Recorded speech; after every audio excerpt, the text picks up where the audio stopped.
O cristianismo começou na Palestina, uma terra que, como as fontes nos mostram, sempre foi uma região sofrida, espremida entre impérios.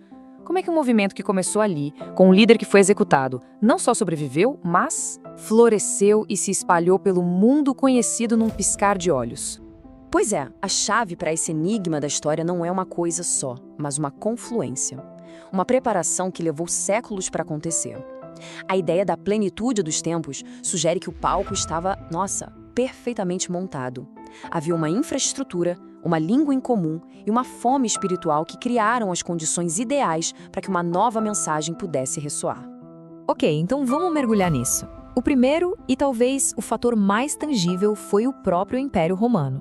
Ele não só governava, mas conectava o mundo de um jeito que nunca tinha sido visto antes. Roma preparou o terreno, literalmente. Dá pra gente pensar na contribuição de Roma como uma espécie de fórmula mágica com 3 partes para a primeira era de globalização. Eles trouxeram a paz, ou pax, a lei, ou lex, e as estradas, as famosas via. Juntas, essas 3 coisas não só uniram o império, mas criaram as superrodovias por onde as ideias podiam viajar, em altíssima velocidade. A Pax Romana significava que, por quase 200 anos, as fronteiras estavam seguras e as guerras internas eram raras. Para um missionário viajando da Judéia para a Grécia ou para Roma, isso era revolucionário. Viajar, que antes era uma aposta super perigosa, se tornou relativamente seguro, as ideias podiam se mover junto com as pessoas, sem aquele medo constante de guerras e piratas. E não era só a paz, viu? Se a Pax Romana garantia a segurança, a lei e as estradas eram a infraestrutura. Pensa assim, Roma construiu a internet da antiguidade, uma rede física de estradas de pedra que conectava tudo e todos, permitindo que um apóstolo como Paulo viajasse milhares de quilômetros com uma proteção legal que era basicamente a mesma em todo lugar. Só que, de que adianta o hardware sem o software para rodar? Roma forneceu a estrutura física. E a cultura grega? Bem, ela forneceu o sistema operacional.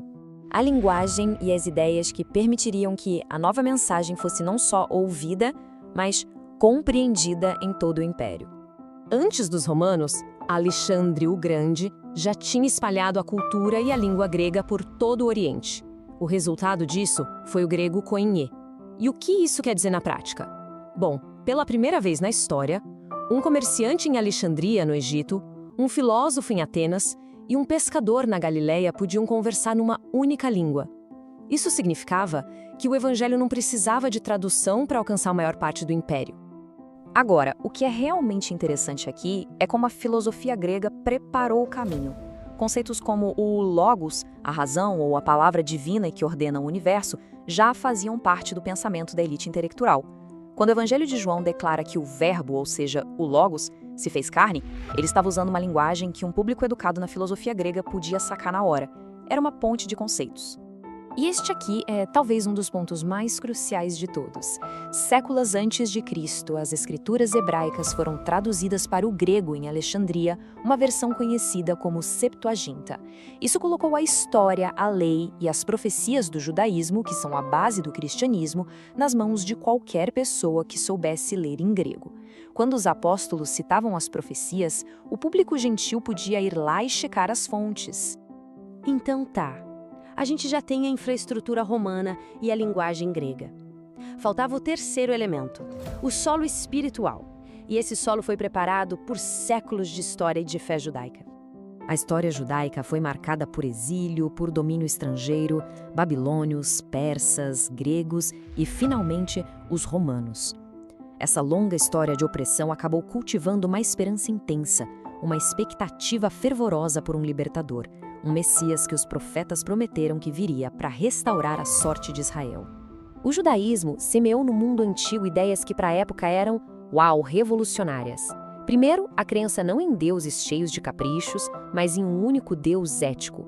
Segundo, uma esperança muito poderosa por um Salvador prometido. E, o que foi crucial, a diáspora, que criou uma rede de comunidades por todo o império, prontas para ouvir essa mensagem. Então, quando os primeiros missionários, que eram judeus, viajavam para cidades como Roma, Corinto ou Éfeso, eles não chegavam num lugar totalmente estranho. Eles iam primeiro na sinagoga local e ali encontravam uma comunidade que compartilhava a mesma base de escrituras e a mesma esperança messiânica. Foi a partir dessa rede que a mensagem começou a se espalhar para os não-judeus. E é aqui que tudo se junta. Não foi só um fator, mas a interação de todos os três que criou essa janela única na história. O palco romano, a mente grega e a semente judaica.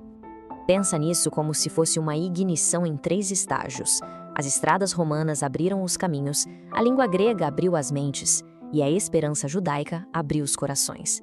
Sem qualquer um desses elementos, a chama talvez nunca tivesse se espalhado daquele jeito. O mais fascinante é que os próprios pensadores da época perceberam isso. Orígenes, escrevendo lá no século III, viu que as condições eram perfeitas. Ele argumentou que Deus tinha preparado o mundo, unificando tudo politicamente sobre Roma, para que o evangelho pudesse se espalhar rapidinho de um único centro para todas as nações. No final das contas, a ascensão do cristianismo não pode ser explicada sem essa convergência. Foi o momento em que a infraestrutura, a linguagem e a necessidade espiritual se encontraram de uma forma única. Uma tempestade histórica perfeita que mudaria o curso da civilização ocidental para sempre. E isso nos deixa com uma pergunta para refletir, né? A história está cheia dessas confluências. A invenção da imprensa, a era das grandes navegações, a revolução digital. Que outros alinhamentos de tecnologia, cultura e necessidade criaram aqueles momentos decisivos que definem o nosso mundo hoje? A história não é só uma sequência de eventos, mas uma teia de condições que, às vezes, se alinham perfeitamente.